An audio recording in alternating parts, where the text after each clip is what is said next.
Welcome to career mentors. तो काफ़ी time से हम फिज़िक्स के लेक्चर्स की डिमांड आ रही थी कि टेंथ में हमने फ़िज़िक्स का लेक्चर स्टार्ट नहीं किया है।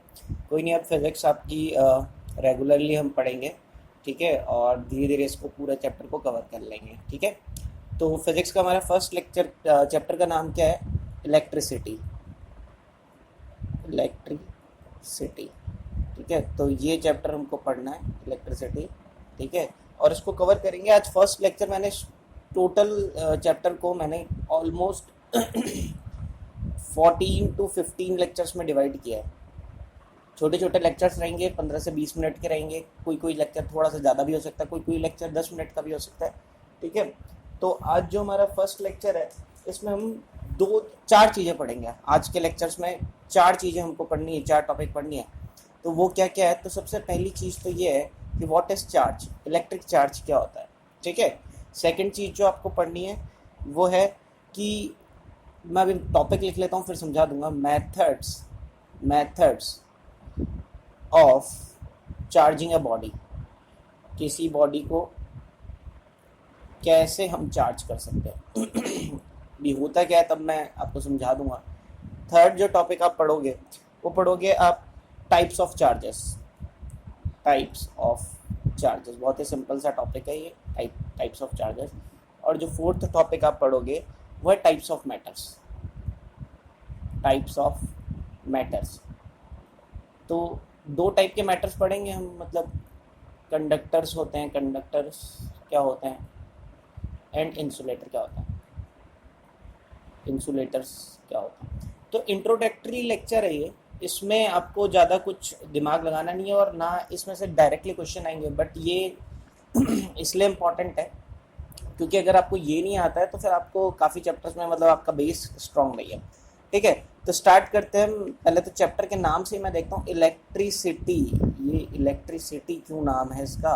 तो इलेक्ट्री मतलब यहाँ पे एक्चुअली में इलेक्ट्रिसिटी आप नॉर्मल यूज़ करते हो अपने घरों पे, आप बोलते हो इलेक्ट्रिक करंट जा रहा है आपका, ठीक है। तभी आपके जितने भी इक्विपमेंट्स हैं, ठीक है, घर पे वो सारे चलते हैं। इलेक्ट्रिसिटी एक्चुअली में बना है इलेक्ट्रॉन से। और इलेक्ट्रॉन से क्या मीनिंग मिल रहा है हमको? इलेक्ट्रॉन से मिल रहा है हमको चार्ज। एक्चुअली चार्ज इंपॉर्टेंट है यहाँ पे, इलेक्ट्रिक चार्ज, ठीक है। चार्ज क्यों इंपॉर्टेंट है? जो मैं बोल रहा हूँ हमारे इक्विपमेंट्स चलते हैं किससे? करंट से, इलेक्ट्रिक करंट से। करंट क्या होता है? करंट होता है फ्लो ऑफ चार्ज। करंट होता है फ्लो ऑफ चार्ज। जब चार्ज फ्लो करेंगे तो ही करंट मिलेगा। अब सिंपल सी चीज़ है, जब फ्लो ऑफ चार्ज है तो पहले चार्ज तो समझे हम, ठीक है। तो चार्ज समझते हैं हम। तो मैं एक बार आपको चार्ज समझा देता हूँ कि चार्ज क्या होता है। चलिए, तो देखिए जितने भी मैटर्स हैं, मैटर मतलब जो आपके सामने दिख रहे हैं, जितनी भी चीज़ें आपको दिख रही है, जैसे मेरे सामने एक लैपटॉप पड़ा है, ठीक है, मेरे सामने एक पेन पड़ा है, मेरे सामने दीवार है, एक गिटार है, एक बिस्तर है, ठीक है, मैं, मेरी बॉडी खुद है, हम सब मैटर हैं, ठीक है। मैटर वो चीज़ होती है जो एटम से बनी होती है, ठीक है। जितने भी मैटर्स हैं वो सब किससे बनी है? मैंने बोला एटम से बनी है। और एटम किससे बना है? तो 9th क्लास में हमने केमिस्ट्री में पढ़े थे, एटम 3 टाइप के पार्टिकल से बना है। एक पार्टिकल को प्रोटॉन कहते हैं, एक पार्टिकल्स को इलेक्ट्रॉन कहते हैं, और एक पार्टिकल्स को न्यूट्रॉन कहते हैं, ठीक है। ये स्ट्रक्चर आपको थोड़ा सा अगर 9th क्लास में याद होगा, ऐसा एक एटम हम बनाए थे, ठीक है। उसमें एक न्यूक्लियस होता था अंदर, और न्यूक्लियस के अंदर आपके प्रोटॉन्स एंड न्यूट्रॉन्स प्रेजेंट होते थे। और ये जो इसके आउटर मोस्ट में हम देखते थे कुछ इलेक्ट्रॉन्स होते थे जो कि गोल गोल चक्कर लगाते थे, ऐसा कुछ पढ़ा था हमने, ठीक है। इसमें हमने पढ़ा था कि कुछ प्रॉपर्टीज़ पढ़ी थी प्रोटॉन्स एंड इलेक्ट्रॉन्स की। प्रोटॉन्स के पास दो प्रॉपर्टीज़ थी, एक प्रॉपर्टी का नाम था मास और एक प्रॉपर्टी का नाम था चार्ज, ठीक है। ये गॉड गिफ्टेड प्रॉपर्टी है, इनहेरेंट प्रॉपर्टी है। प्रोटॉन के पास भी, इलेक्ट्रॉन के पास भी। इलेक्ट्रॉन के पास भी मास था और चार्ज था, ठीक है। और न्यूट्रॉन के पास भी आपका पास क्या क्या था? मास था और चार्ज नहीं था। चार्ज इसमें, सॉरी, चार्ज इसमें था ही नहीं। चार्ज इसका कितना था? 0, ठीक है। इन दोनों के मास और चार्ज थे। तो मैंने बोला कि व्हाट इज चार्ज। अगर मैं आपसे पूछूं व्हाट इज चार्ज, तो मैं लिख लेता हूँ क्वेश्चन, ये लिखे definition, electric charge, electric charge. तो अब इलेक्ट्रिक चार्ज क्या है, तो लिखें electric charge, electric charge is an inherent property of any matter। ये एक इनहेरेंट प्रॉपर्टी है मैटर के पास, due to which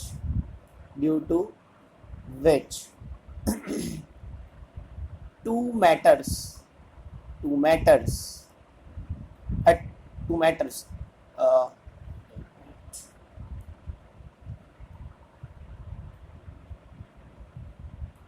two matters attract and repel each other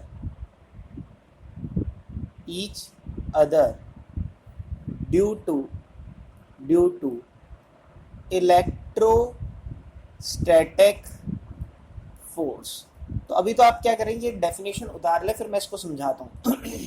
ठीक है, कि मैं क्या बोल रहा हूँ, मैं ये बोल रहा हूँ इलेक्ट्रिक चार्ज क्या होता है। तो मैंने बोला इलेक्ट्रिक चार्ज क्या होता है, इलेक्ट्रिक चार्ज एक इनहेरेंट प्रॉपर्टी है। ये इंपॉर्टेंट, इनहेरेंट मतलब गॉड गिफ्टेड, मतलब कोई भी मैटर हो, किसके पास है, मैटर के पास, कोई भी मैटर उसको ये प्रॉपर्टी मिलेगी। ठीक है, क्यों मिलेगी मैं ये मैटर को प्रॉपर्टी, तो मैंने अभी आपको पीछे बताया, क्योंकि हर मैटर किससे बना हुआ है, 3 पार्टिकल से, इलेक्ट्रॉन, ठीक है, इलेक्ट्रॉन, प्रोटॉन और न्यूट्रॉन, इन 3 से बना हुआ है। ठीक है, इलेक्ट्रॉन, प्रोटॉन, न्यूट्रॉन। और भगवान ने, गॉड ने इलेक्ट्रॉन प्रोटॉन को ये प्रॉपर्टी दी हुई है, क्या, चार्ज। ठीक है, कैसे मिली, बस गॉड ने दी है। एक और प्रॉपर्टी दी है, मास भी दी है। ठीक है, वो तो तीनों को दी है, इलेक्ट्रॉन को भी, प्रोटॉन को भी, न्यूट्रॉन को भी। जब इलेक्ट्रॉन प्रोटॉन को गॉड ने चार्ज दिया है, तो मैटर को, एटम को भी मिल जाएगा। वो एटम बना हुआ है किससे, इलेक्ट्रॉन प्रोटॉन से, तो एटम को भी मिल जाएगा क्या, चार्ज। और एटम को मिल गया तो मैटर को भी मिल गया, तो मैटर की भी प्रॉपर्टी है इलेक्ट्रिक चार्ज। तो इलेक्ट्रिक चार्ज एक इनहेरेंट प्रॉपर्टी है मैटर की। क्यों है इनहेरेंट प्रॉपर्टी, क्योंकि जब भी कोई मैटर बनेगा तो वो एटम से जरूर बनेगा, और एटम से बनेगा तो इलेक्ट्रॉन प्रोटॉन से बनेगा जरूर, और इलेक्ट्रॉन प्रोटॉन को गॉड ने दे रखी है वो प्रॉपर्टी, चार्ज। और इसकी वजह से क्या होगा, इसकी वजह से due to which two matters, अगर दोनों मैटर्स को वो प्रॉपर्टी मिली हुई है, तो दोनों मैटर या तो अट्रैक्ट करेंगे अपने आप को, ठीक है, या वो क्या करेंगे, रिपेल करेंगे। अट्रैक्ट मतलब या तो खींचेंगे एक दूसरे को या रिपेल करेंगे। ठीक है, ऐसा क्यों होता है, क्योंकि देखो आपने पुरानी क्लासेस में पढ़ा है कि 9th क्लास में कि 2 मैटर्स होते हैं, तो उनके पास मास नाम की भी प्रॉपर्टी होगी, इनहेरेंट प्रॉपर्टी। तो हमने पढ़ा था 2 m1 m2 अगर 2 मास वाली बॉडीज हैं और उनके बीच में r डिस्टेंस है, तो ये एक दूसरे को क्या करते हैं, अट्रैक्ट करते हैं ग्रेविटेशनल फोर्स की वजह से। ठीक है, आपने पढ़ा था ये फोर्स लगता है ग्रेविटेशनल, और इसका फॉर्मूला था Gm1m2 अपॉन r²। ऐसा कुछ फोर्स लगता था, क्या बोलते थे इसको, ग्रेविटेशनल फोर्स। क्यों लगता था 2 मैटर्स के बीच में, क्योंकि दोनों मैटर्स के पास क्या था, मास। कहाँ से आया मास, इलेक्ट्रॉन, प्रोटॉन, न्यूट्रॉन की वजह से आया। ठीक है, तो ऐसे ही हमने क्या बोला कि भाई जितने भी मैटर्स हैं, ठीक है, मान लो ये एक मैटर है, ठीक है, अब ये मैटर है तो इसके पास चार्ज भी होगा। ठीक है, जैसे मास को m से डिनोट करते हैं, चार्ज को q से डिनोट करते हैं। चार्ज क्यों आया इस मैटर के पास, इस मैटर के पास चार्ज इसलिए आया क्योंकि ये एटम से बना हुआ है। ठीक है, मान लो मेरे पास एक रबर रखा हुआ है पास में, तो उसके पास कुछ चार्ज होगा। क्यों चार्ज होगा, क्योंकि वो एटम से बना हुआ है, और एटम से बना हुआ है तो वो इलेक्ट्रॉन प्रोटॉन से भी बना हुआ है, तो उसके पास कुछ चार्ज होगा। मान लो उसका चार्ज ले लिया Q1, क्यों, इलेक्ट्रॉन प्रोटॉन की वजह से कुछ चार्ज आ गया उसके पास। और एक दूसरा मैटर है जिसका चार्ज कितना है, Q2, और ये दोनों के बीच के डिस्टेंस क्या है, r। तो हमने देखा है कि ये जो 2 मैटर्स हैं ये भी एक दूसरे को धक्का भी देते हैं, यानी ये कैसा फोर्स लगा रहे हैं, जब धक्का लगता है, ये फोर्स लगा, इसको भी धक्का दिया, इसने भी इसको धक्का दिया, ऐसे फोर्स को हम बोलते हैं रिपल्सिव फोर्स। ठीक है, रिपल्सिव फोर्स। तो ये रिपल्सिव फोर्स भी लगाते हैं, और कई बार देखा है कि ये 2 चार्ज, ये Q1 और Q2 जो कि r डिस्टेंस पे है, अपने से कुछ डिस्टेंस पे हैं, तो एक दूसरे को खींचते भी हैं ये। ठीक है। अट्रैक्टिव फोर्स भी लगाते हैं, खींचना मतलब अट्रैक्टिव फोर्स, ठीक है।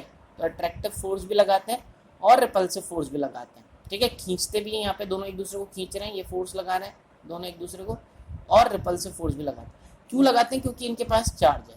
अच्छा, कब अट्रैक्टिव फोर्स लगाते हैं, कब रिपल्सिव फोर्स लगाते हैं, इसके लिए आपको ये समझना पड़ेगा, ठीक है। अच्छा, इस फोर्स को हम क्या बोलते हैं? वहां पे जो पिछला वाला जो हमने फोर्स देखा था, हमने यहाँ पे देखा था कि भाई ये दो मासेस एक दूसरे को खींच रहे थे, मैटर से एक दूसरे को खींच रहे थे। क्यों? क्योंकि उनके पास एक प्रॉपर्टी थी मास, ठीक है। तो वो क्यों खींच रहे थे? क्योंकि ये एक ग्रेविटेशनल फोर्स था, ये एक ग्रेविटेशनल फोर्स लगा रहे थे। ग्रेविटेशनल फोर्स होने के लिए क्या प्रॉपर्टी होनी जरूरी है आपके पास?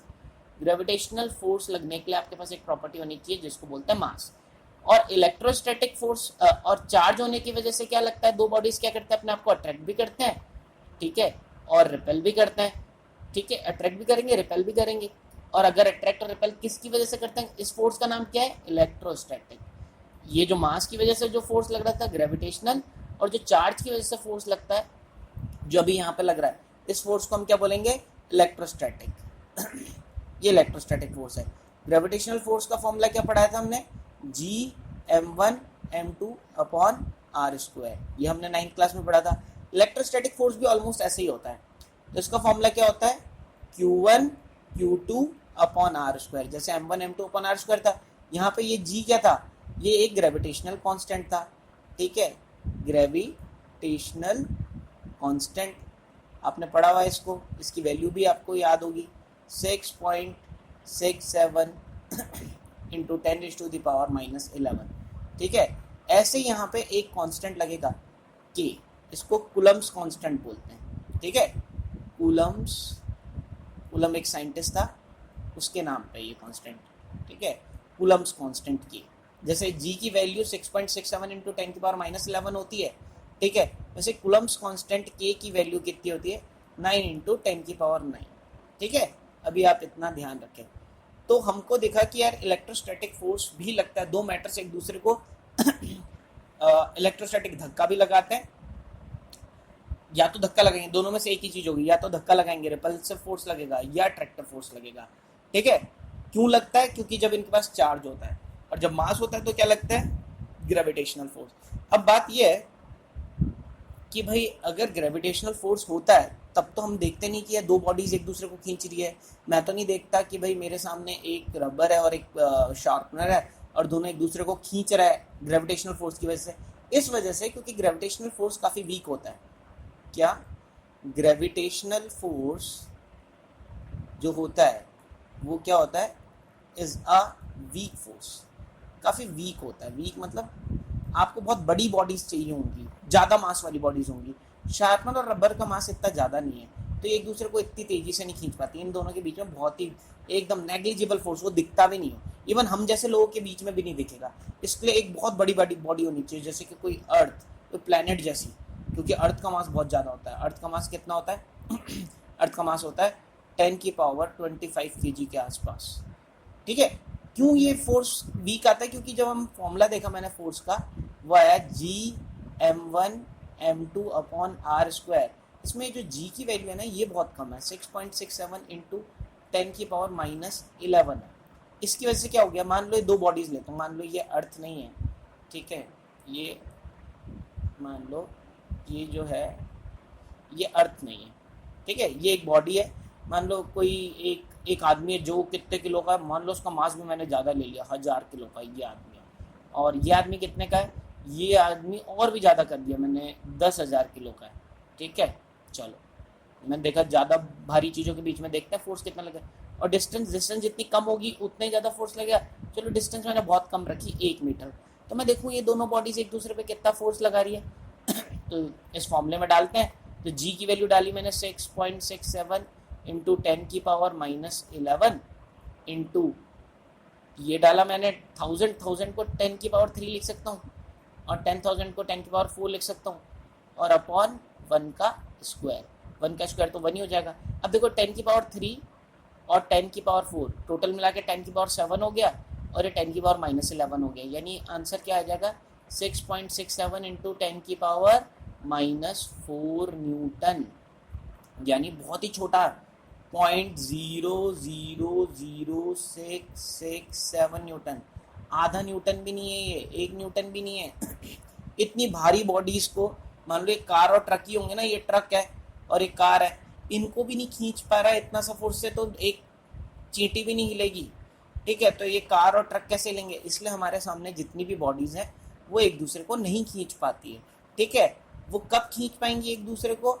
जब उनका मास बहुत ज़्यादा होगा, जैसे कि अर्थ का मास है 10⁻25। अच्छा, ये फोर्स क्यों कम आ रहा है? ये फोर्स आ रहा है कम जी की वजह से। जी की वैल्यू हमने देखी, ये जी की वैल्यू ये इतनी नेगेटिव है ना 10⁻11, इसकी वजह से ये फोर्स काफ़ी छोटा आ जा रहा है। ठीक है, तो अगर मुझे चाहिए कोई ऐसा, तो एक बॉडी कम से कम ऐसी चीज़ जिसका मास ज़्यादा हो, चाहे दूसरी बॉडी बहुत टुच्ची सी हो, 1 किलो की हो। ठीक है, बट इसका मास इतना ज़्यादा है, तो जब हम जी की वैल्यू डालेंगे 6.67 इंटू 10⁻11, m1 डालेंगे तो m1 में 10⁻25 आ जाएगा।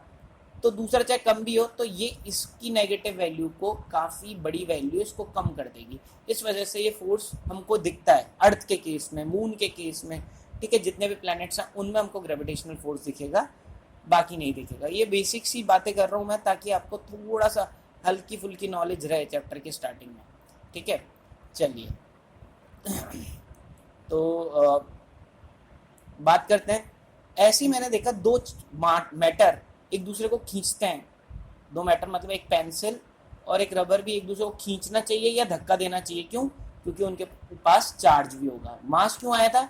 मास भी इसलिए आया था क्योंकि इलेक्ट्रॉन, प्रोटॉन, न्यूट्रॉन को गॉड ने एक इनहेरेंट प्रॉपर्टी दी हुई है कि उनके पास मास और चार्ज होता ही है। ठीक है, एक बार मैं डिस्कस भी कर लूँ। ठीक है, आप लोगों को याद है या नहीं कि कितना मास, ये कितना चार्ज दिया होता है?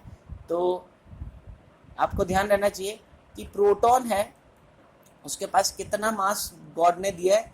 गॉड ने दिया उसके पास तो 1.6 इंटू 10⁻⁻27 kg, बहुत कम मास दिया है एक प्रोटॉन को। ठीक है, इसी प्रोटॉन को कुछ चार्ज भी दिया है, और कितना चार्ज दिया है? चार्ज दिया है 1.6 इंटू 10⁻⁻19, और चार्ज की यूनिट होती है कूलम। पॉजिटिव में चार्ज दिया है। ठीक है, यानी मैं ये बोलना चाहता हूँ कि चार्ज भी दो टाइप के होते हैं, पॉजिटिव और नेगेटिव। प्रोटॉन मतलब चार्ज दो टाइप के होते हैं, एक पॉजिटिव टाइप का होता है जो गॉड ने उस टाइप का चार्ज इसको दिया। मास सिर्फ एक ही टाइप का होता है, पॉजिटिव। मास कोई नेगेटिव या पॉजिटिव टाइप का नहीं होता, चार्ज दो टाइप के होते हैं। इतना चार्ज प्रोटॉन को मिला, इतना मास प्रोटॉन को दिया। अच्छा, इलेक्ट्रॉन को कितना दिया? इलेक्ट्रॉन को दिया आपका कितना मास? तो इलेक्ट्रॉन को बहुत कम मास दिया। ठीक है, बहुत कम, 9.1 इंटू 10⁻31, इससे भी कम। तो ऑलमोस्ट नेग्लिजिबल मान लेते हैं, बट है मास, इलेक्ट्रॉन को भी मास दिया है और चार्ज भी दिया। ठीक है, चार्ज कितना दिया है? चार्ज भी जितना प्रोटॉन को दिया ना उतना ही दिया ऑलमोस्ट। ठीक है, ये -19 कूलम, बट इलेक्ट्रॉन को चार्ज दिया नेगेटिव। अब देखो, ये वाली वैल्यू मेरे को बोलने में बहुत ज़्यादा दिक्कत करती है, बहुत ज़्यादा दिक्कत करती है। तो इसको हम बोलते हैं ई। इस वैल्यू को हम क्या बोलते हैं? ई। तो बताओ, एक प्रोटॉन को कितना चार्ज मिलता है? प्लस ई। एक प्रोटॉन के पास कितना चार्ज है? प्लस ई। प्लस में है ना ये वैल्यू, और यही वैल्यू, ये भी ई ही है, बट आगे माइनस है। इलेक्ट्रॉन का चार्ज कितना है? माइनस ई। मतलब इसको शॉर्टकट में बोल दिया। अब बार बार मेरे को 1.6 इंटू 10⁻19 बोलने में दिक्कत होती थी, इसलिए मैंने उसके लिए ई वर्ड यूज़ कर लिया। तो मुझे ये समझ में आया, प्रोटॉन को, इलेक्ट्रॉन को, दोनों को चार्ज दिया है। और न्यूट्रॉन को जो चार्ज दिया वो कितना दिया है?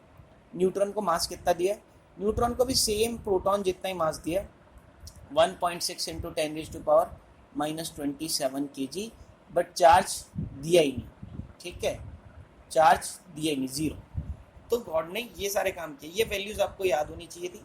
ठीक है, पहले ही आप छोटी क्लासेस में आपने पढ़ा हुआ होना चाहिए था। तो हमको ये समझ में आ गया कि भाई हर मैटर के पास मास या चार्ज होगा। क्यों? इसलिए होगा क्योंकि अभी मैंने बताया आपको कि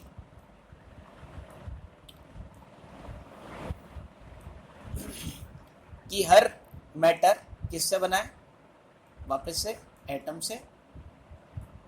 और एटम किससे बना है? प्रोटॉन। एटम किससे बना है? प्रोटॉन, इलेक्ट्रॉन और न्यूट्रॉन से। और प्रोटॉन को गॉड ने मास, चार्ज, ठीक है, इलेक्ट्रॉन को भी मास और चार्ज, और न्यूट्रॉन को सिर्फ मास दिया है, तो एटम के पास भी दो प्रॉपर्टीज हो गई, एक मास और दूसरी चार्ज। चार्ज उसके पास इलेक्ट्रॉन और प्रोटॉन की वजह से ही आएगा और मास तीनों की वजह से होगा। दिक्कत ये है कि इलेक्ट्रॉन के पास नेगेटिव चार्ज है, ठीक है, सॉरी नेगेटिव चार्ज, ठीक है, और प्रोटॉन के पास कैसा चार्ज है, पॉजिटिव चार्ज। और कितना बोल देते हैं, कितना चार्ज बोल देते हैं, इसके पास प्लस ई है, इसके पास माइनस ई है। वो इतनी बड़ी वैल्यू बार बार बोलने में दिक्कत होती है, हालांकि आपको याद होनी चाहिए, ठीक है। प्लस ई और माइनस ई इतना चार्ज है। जिन्होंने भी आगे साइंस लेनी है, ठीक है, चाहे फिर पीसीएम या पीसीबी, उनको ये वैल्यूज़ भी याद रखनी चाहिए, ठीक है। तो ये रखा है, तो इसकी वजह से मैटर के पास मास भी आ गया, चार्ज भी आ गया। और फिर हमने और क्या बात की कि दो मैटर्स अगर ऐसे रखे हुए हैं, कोई से भी दो मैटर्स हो सकते हैं, तो क्योंकि उनके पास मास होगा तो वो एक दूसरे को खींचते हैं। किसकी वजह से, कौन से फोर्स की वजह से, ग्रेविटेशनल फोर्स। ग्रेविटेशनल फोर्स क्यों लगता है, इसलिए लगता है क्योंकि अगर दो बॉडीज़ के पास क्या है, मास। क्यों होता है दो बॉडीज़ के पास मास, क्योंकि एटम के पास मास है, ठीक है, और एटम के पास मास कहाँ से है, प्रोटॉन न्यूट्रॉन इलेक्ट्रॉन के वजह से, ठीक है, तो इसलिए खींचते हैं। बट ये फोर्स कैसा होता है, काफ़ी वीक होता है, तो दो वैसी बॉडीज़ के बीच में नहीं नजर आता। किसकी वजह से वीक होता है, जी की वजह से, जो ग्रेविटेशनल कांस्टेंट है उसकी वजह से, 6.67 इंटू 10⁻11 की वजह से। वैसे यही दो मैटर्स हैं, इनके पास मास तो होगा ही और इनके पास चार्ज भी होगा, ठीक है। चार्ज होगा तो ये एक दूसरे को अट्रैक्ट भी कर सकते हैं, खींच भी सकते हैं, और यही दो मैटर्स Q1 Q2 एक दूसरे को रिपेल भी कर सकते हैं। क्यों रिपेल कर सकते हैं, वही चार्ज की वजह से, ठीक है, और अट्रैक्ट भी चार्ज की वजह से। वो डिपेंड करेगा, अगर दोनों के पास एक जैसा चार्ज है, मान लो ये भी एक पॉजिटिव और एक नेगेटिव, अगर अपोजिट चार्जेस हैं प्लस और माइनस, तब तो एक दूसरे को खींचेंगे। बट धक्का कब देंगे, अगर इसके पास भी प्लस, इसके पास भी प्लस, या इसके पास भी माइनस, इसके पास भी माइनस, दोनों के पास लाइक चार्जेस हैं, लाइक चार्जेस, एक जैसे चार्जेस, यानी या तो प्लस प्लस प्लस प्लस या फिर माइनस माइनस, तो एक दूसरे को क्या करेंगे, धक्का देंगे। और अगर अनलाइक चार्जेस हैं, अनलाइक चार्जेस, ठीक है, अनलाइक चार्जेस हैं, तो क्या करेंगे, एक दूसरे को धक्का देंगे, ठीक है, और खींचेंगे, ठीक है। अगर प्लस माइनस है तो खींचेंगे, प्लस माइनस या माइनस प्लस, ठीक है। आपको ये समझ में है, ओके, इतना समझ में आया, तो चलिए आगे चलते हैं। तो हमको ये समझ में आ गया कि हर मैटर के पास मास और चार्ज दो प्रॉपर्टीज होती हैं, और मास की वजह से भी बॉडीज एक दूसरे को अट्रैक्ट करती है, और चार्ज की वजह से अट्रैक्ट भी करती है, रिपेल भी करती है। अच्छा, ये जब चार्ज की वजह से अट्रैक्ट या रिपेल करती है, तो फोर्स का नाम क्या है, इलेक्ट्रोस्टैटिक फोर्स, ठीक है, और मास की वजह वाले को ग्रेविटेशनल फोर्स। और इलेक्ट्रोस्टैटिक फोर्स का फॉर्मूला क्या है, जैसे ग्रेविटेशनल फोर्स का था वैसे ही formula, K Q1 Q2 upon R²। इस K कांस्टेंट की वैल्यू कितनी है, 9 इंटू 10⁹। अब देखो ये वाली वैल्यू इतनी छोटी नहीं है, ये बड़ी वैल्यू इधर 10⁹ है प्लस में, वहाँ तो 10⁻11 था, तो वो फोर्स हमको नज़र नहीं आता था। ये फोर्स हमको नज़र आएगा, इसलिए हम बोलेंगे इलेक्ट्रोस्टैटिक फोर्स कैसा है, स्ट्रॉन्ग फोर्स है ये टाइप का, ठीक है। ये आपको नज़र आएगा, ये एक टाइप का स्ट्रॉन्ग फोर्स है, वो आपका वीक फोर्स था, ठीक है। तो ये स्ट्रॉन्ग फोर्स और वीक फोर्स, ये आपको ध्यान रखना है। इलेक्ट्रोस्टैटिक फोर्स स्ट्रॉन्ग फोर्स होगा, और जो ग्रेविटेशनल फोर्स है वो वीक होगा। अब बात होती है कि भाई अगर इलेक्ट्रोस्टैटिक स्ट्रॉन्ग फोर्स है, तो सिंपल सी चीज़ है कि भाई ये जो चार्जेस होते हैं, हम ये दो मैटर्स हैं, मैं तो नहीं देखता कि मेरा पेन या मेरा रबर एक दूसरे को खींच रहा है या रिपेल कर रहा है, ठीक है, जबकि मैंने बोला ये तो स्ट्रॉन्ग फोर्स है, ये तो दिखेगा आपको, ठीक है, बट फिर भी नहीं दिख रहा। उसका एक रीज़न है। वो रीज़न क्या है, अब मैं एक चीज़ बोलूँगा, हो सकता है मोस्ट ऑफ द स्टूडेंट्स ये सुन के कन्फ्यूज हो जाए, बट इसको मैं एक्सप्लेन कर दूंगा तो कन्फ्यूज नहीं होना है। तो लिखो net charge of any matter is always zero. अच्छा, एक चीज़, ये जितने भी चीज़ें मैं लिख रहा हूँ ये नोट डाउन करें आप, जब भी पॉज कर करके चीज़ें लिखते रहें, ठीक है, इम्पॉर्टेंट है। तो जब मैं नोट्स लिख रहा हूँ तो आपको उतारना पड़ेगा, मैं जल्दी से मिटा भी देता हूँ, तो आपको उसको नोट डाउन करना होगा पॉज करके। तो net charge of any matter is always zero. हमेशा ध्यान रखना कि चार्जेस का, किसी भी बॉडी का, मैटर का नेट चार्ज ज़ीरो है। अब आप बोल दोगे कि नेट चार्ज अगर जीरो है तो ये फोर्स तो कभी लग ही नहीं पाएगा। लगेगा, अभी बताऊंगा। बट नेट चार्ज जीरो होता है। नेट चार्ज क्यों जीरो होता है? नेट चार्ज क्यों जीरो होता है? तो देखें, नेट चार्ज क्यों जीरो होता है। तो देखो, कोई भी मैटर हो किससे बना हुआ है? एटम से। और इम्पॉर्टेंट ये है कि नेट चार्ज मैं यहाँ लिख रहा हूँ, एक्चुअली मैं net charge of an atom is zero. Atom का नेट चार्ज जीरो होता है। जब एटम का नेट चार्ज जीरो है, क्यों नेट चार्ज जीरो है? देखो, एटम में कोई सा भी एटम हो, नंबर ऑफ प्रोटॉन, हमेशा याद रखना, हर एटम में number of protons always equals to number of electrons. ठीक है, इलेक्ट्रॉन्स और प्रोटॉन्स का नंबर क्या होता है? बराबर। अब मान लो जब एटम में, मान लो ये एटम किसका है? मान लो ये ऑक्सीजन का एटम है। ठीक है, अब ऑक्सीजन के एटम में कितने प्रोटॉन्स होते हैं? तो 8 प्रोटॉन्स होते हैं और 8 ही इलेक्ट्रॉन्स होते हैं। न्यूट्रॉन्स भी 8 होते हैं, बट न्यूट्रॉन से कोई मतलब ही नहीं है, चार्ज होता ही नहीं न्यूट्रॉन में। तो 8 प्रोटॉन्स की वजह से कितना, एक प्रोटॉन में कितना चार्ज होता है? E plus E। तो 8 प्रोटॉन्स में कितना होगा? Plus 8E। और 8 इलेक्ट्रॉन्स में कितना होगा? एक इलेक्ट्रॉन में होता है माइनस E, तो 8 इलेक्ट्रॉन्स में माइनस 8E। तो अगर मैं दोनों को ऐड करूं नेट, इन दोनों को, तो चार्ज कितना हो जाएगा? जीरो। और सिर्फ ऑक्सीजन नहीं, किसी भी एटम के केस में जब हर एटम का चार्ज ही जीरो है तो मैटर का चार्ज भी कितना होगा? जीरो। तो इसलिए जो आपके आसपास के मैटर्स हैं उनके पास चार्ज ही नहीं है, उनके पास चार्ज ही नहीं है। जब उनके पास चार्ज ही नहीं है तो अगर मैं बोलूँ उनके बीच में जो फोर्स लग रहा है के Q1 Q2 upon are square, Q1 भी ज़ीरो है और Q2 भी ज़ीरो है। जब दोनों चीज़ ज़ीरो रह गई तो सिंपल सी चीज़ है, वो एक दूसरे पे फोर्स लगा ही नहीं पाएंगे। ठीक है, जब वो फोर्स एक दूसरे पे लगा ही नहीं पाएंगे तो इसलिए कोई चार्ज नहीं है, इसीलिए कोई फोर्स नहीं लग रहा है। तो फिर बच्चे ये बोलेंगे कि सर फिर आप पढ़ा क्यों रहे हो? ठीक है, जब फोर्स, किसी मैटर के पास चार्ज ही नहीं आएगा, ठीक है, क्योंकि नेट चार्ज तो हमेशा एटम का जीरो ही रह जाएगा, तो मैटर का भी जीरो ही रह जाएगा, कभी वो फोर्स ही नहीं लगाएंगे। चलो ग्रेविटेशनल फोर्स वीक होता है, बट होता तो है। तो इलेक्ट्रिक, इसके हिसाब से तो इलेक्ट्रोस्टैटिक फोर्स होता ही नहीं है। मैं बोलता हूँ नहीं होता है, यानी हम किसी भी मैटर को चार्ज कर सकते हैं। ठीक है, मैटर्स को हम चार्ज कर सकते हैं। नेट चार्ज जीरो है, बट कुछ मेथड्स हैं, ठीक है, कुछ मेथड्स हैं जिनसे हम किसी बॉडी को क्या कर सकते हैं? चार्ज। तो ये सेकंड हेडिंग है अपनी, methods of charging a body या चार्जिंग अ मैटर। ठीक है, तो देखो 3 मेथड्स होते हैं, हमको सिर्फ इनको समझना है।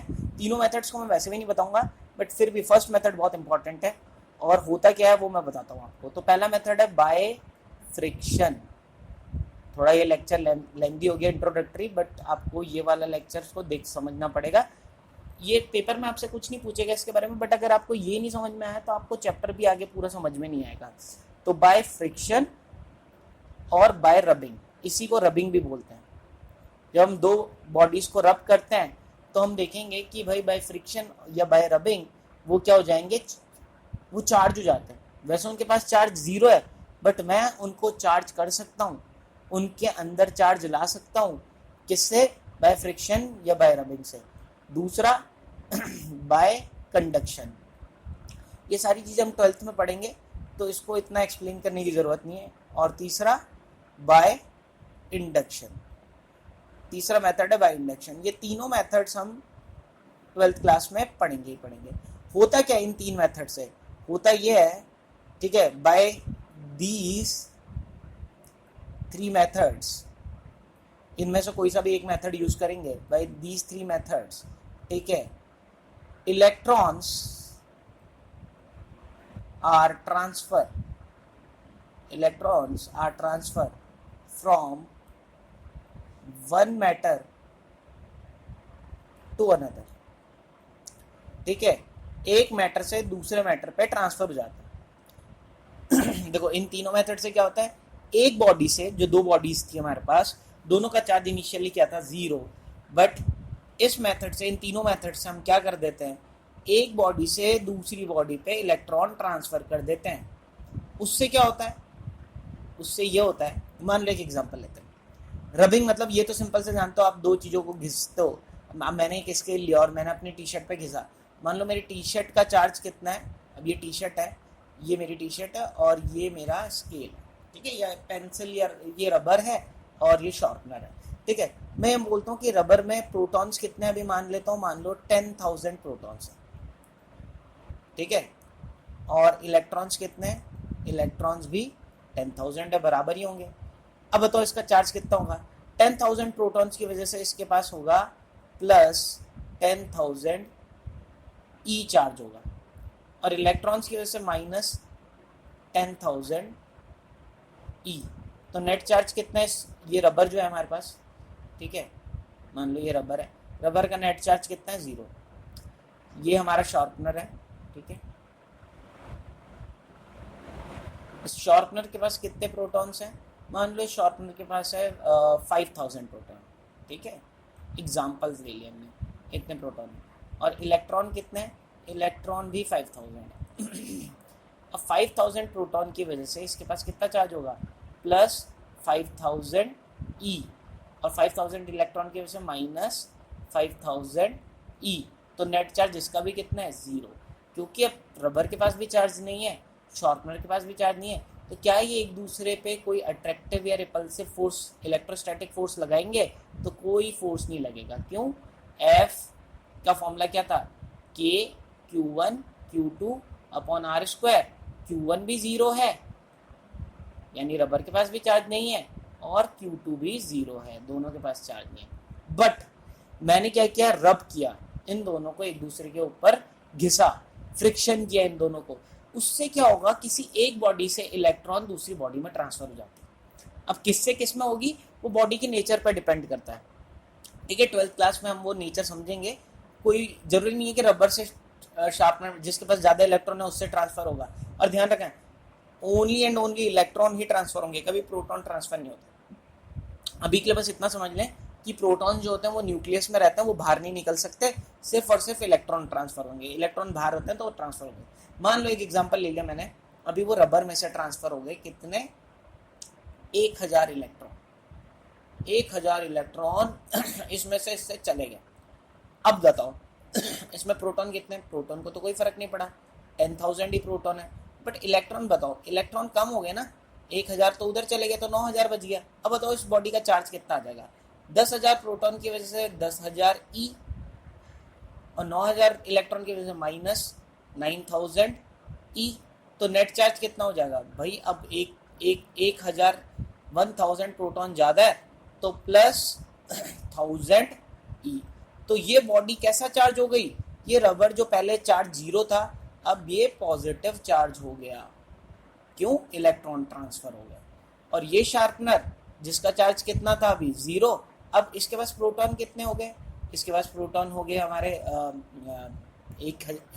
प्रोटॉन तो 5,000 ही है, प्रोटॉन्स को तो कोई फर्क ही नहीं पड़ा, बट इलेक्ट्रॉन्स 1,000 एक्स्ट्रा आ गए, तो इसके पास सॉरी हाँ, तो 6,000 इलेक्ट्रॉन हो गया इसके पास, प्रोटॉन 5,000 है और इलेक्ट्रॉन 6,000 है।